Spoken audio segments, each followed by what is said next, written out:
अच्छा जी। इसके बाद यहाँ देखिएगा,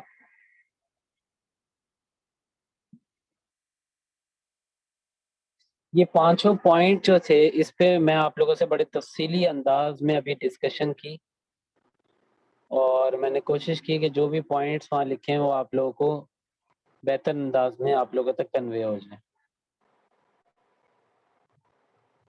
अच्छा, अब यहाँ पे जो बातें लिखी हुई हैं जरा इसको भी अंडरस्टैंड कर लेते हैं।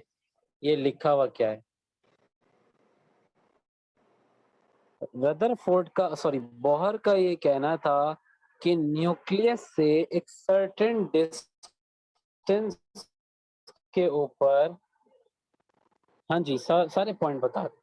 न्यूक्लियस से एक सर्टेन डिस्टेंस के ऊपर कुछ सर्कुलर पाथ्स मौजूद हैं, और उन सर्कुलर पाथ के ऊपर इलेक्ट्रॉन कंटिन्यूअसली रिवॉल्व करता रहता है।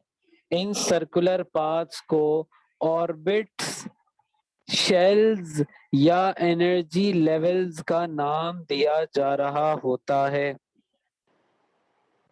ठीक है, यहां तक बात समझ आ रही है?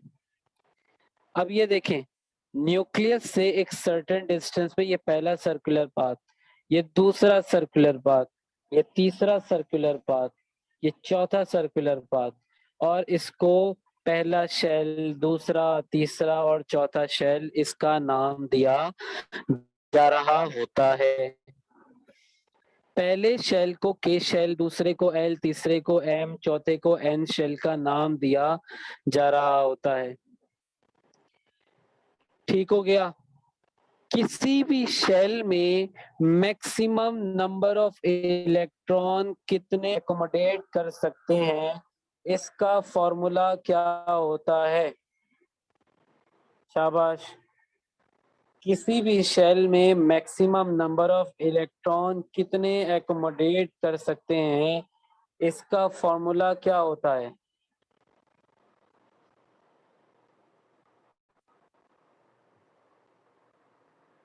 किसी भी शेल में कितने नंबर ऑफ इलेक्ट्रॉन एकोमोडेट कर सकते हैं, इसका फॉर्मूला होता है 2n²।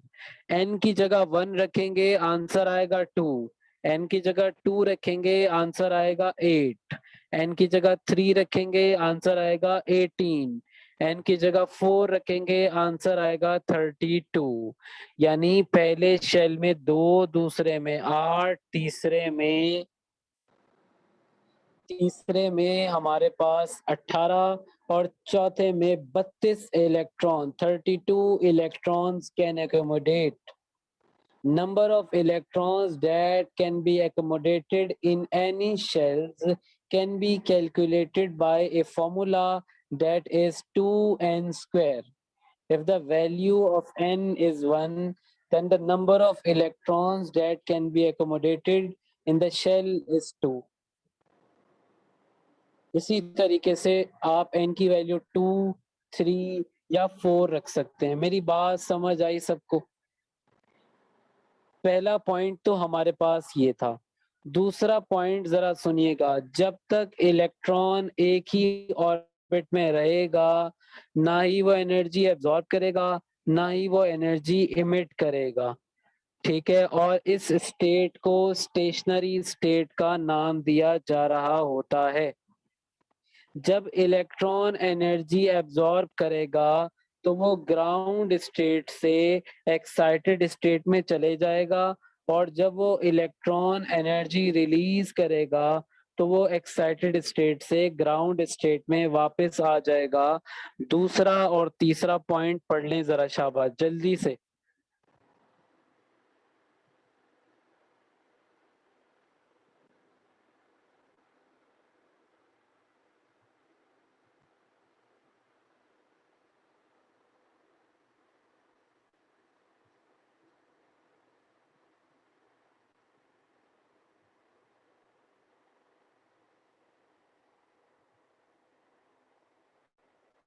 हाँ जी, पढ़ लिया।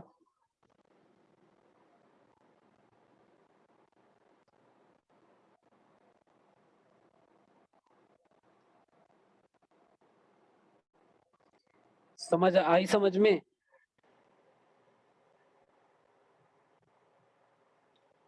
अच्छा, एक शेल से दूसरे शेल की एनर्जी का डिफरेंस हमेशा फिक्स होगा, डेट इज एच म्यू। आप ऊपर देखें क्या लिखा हुआ है, Bohr's atomic theory based on Planck's quantum theory. More और लेस उसी तरीके के, उसी तर्ज के पोस्टुलेट्स यहाँ पे भी मेंशन हैं। सही है।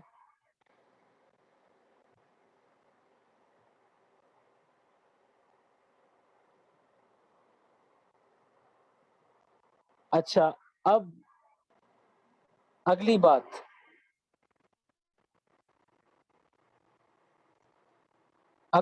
बोहर थ्योरी को यूज करते हुए हम radius of nth orbit of hydrogen atom calculate कर सकते हैं, जिसका फॉर्मूला है n स्क्वायर मल्टीप्लाई बाय 0. यहाँ पॉइंट आएगा 0.539 डिग्री एंगस्ट्रम, और एक एंगस्ट्रम बराबर होता है 10⁻⁻10 मीटर के। इसी तरीके से total energy, frequency of radiation और वेव नंबर की एक्सप्रेशन आपके सामने लिखी हुई है। ये सारी चीजें आप लोग प्लीज याद रखिएगा, ठीक है। ये सारी बातें आप लोगों ने याद रखनी है।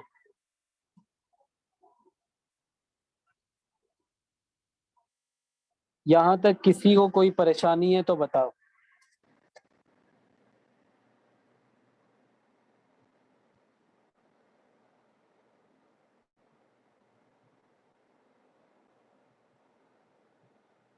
जी, यहाँ तक किसी को कोई परेशानी है तो बोलो।